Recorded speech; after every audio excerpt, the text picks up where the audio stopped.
Hey folks, Mika here from the land not on most world maps again.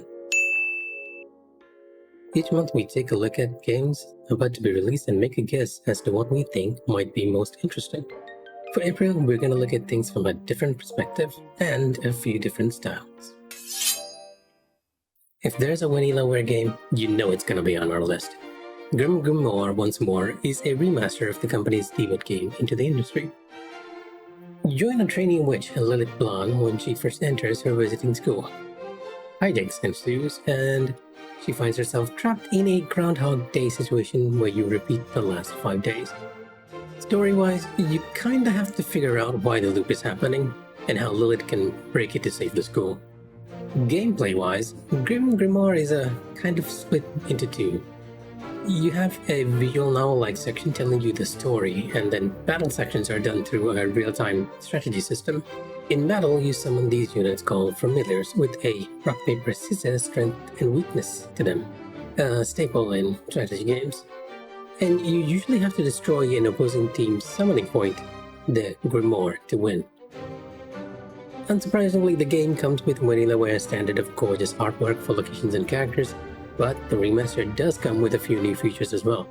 You have access to Grand Magic for one, 4 special abilities that Lilith can use to help turn the tide of battle, a skill tree system not part of the original, and various quality of life features like a gallery, a fast forward function, and even a hard mode for that extra kick.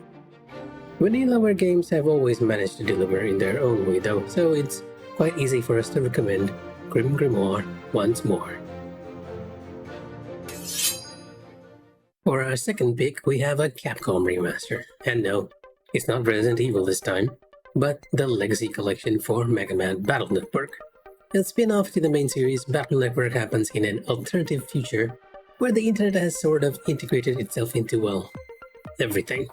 Even more so than our current lives, I guess. To help aid in the running of this network, people have AIs called Net Navigators, or Navis. Enter 10-year-old Lan and his Navi Megaman.exe.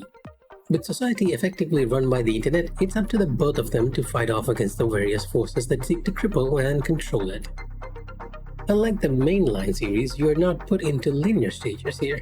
Instead, you have an RPG format here where you navigate the real world as Lan and the cyber world as Mega Man to proceed. Battles themselves take part on a 6x6 grid with you on the left and your enemies on the right.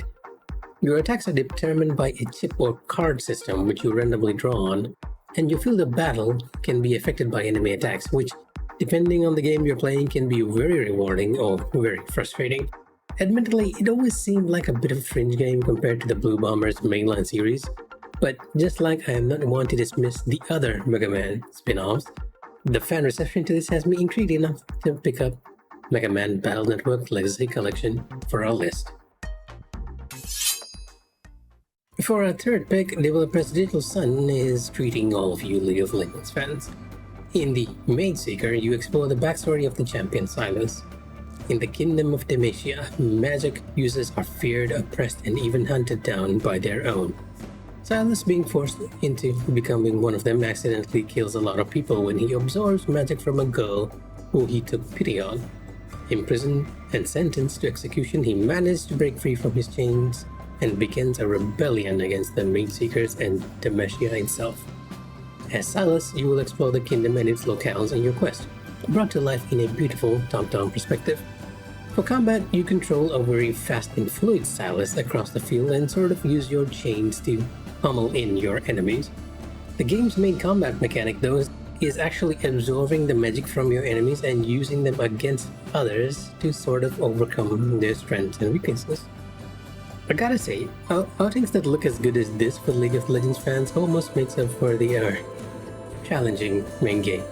Regardless, the Mage Seeker, a League of Legends story, is definitely an easy pick for this month.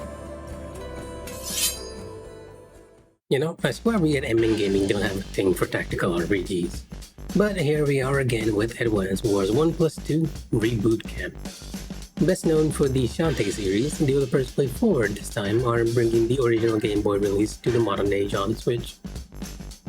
In Advance Wars, you take the role of a commanding officer, a CO in the Orange Star Army.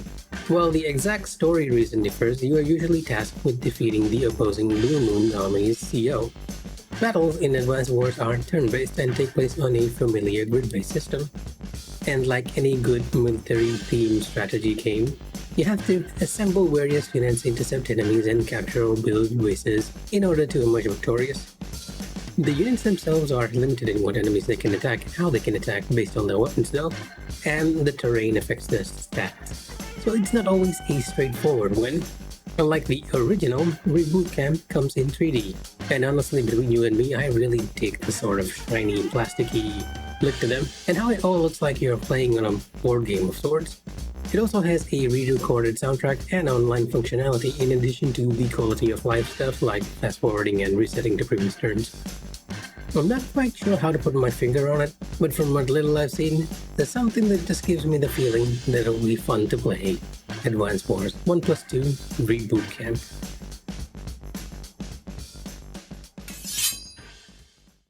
Our final pick for the month is the beautiful hand-drawn Metroidvania of Afterimage.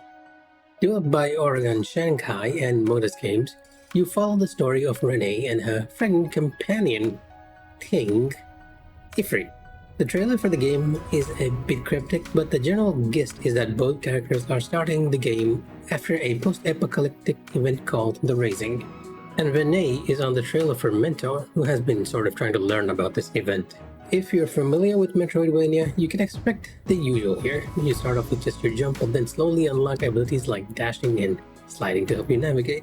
Likewise, you begin with one weapon, and then you unlock a second slot for other weapons and a third slot for magic. All of this is framed by what I can only describe as the spear grid system from Final Fantasy X, a chart of nodes which gives you stats and abilities. If there is one thing that Afterimage impresses on though, and I mean impresses from the very beginning, it's how absolutely gorgeous the setting is. From fields with vividly colored flowers to darkened libraries and even sandy deserts, I definitely want to see more of this beautiful imagery from Afterimage. Well, that's our selection for this time. Got anything that interested you? But totally understand if you'd rather stick to some of the more triple or double A titles.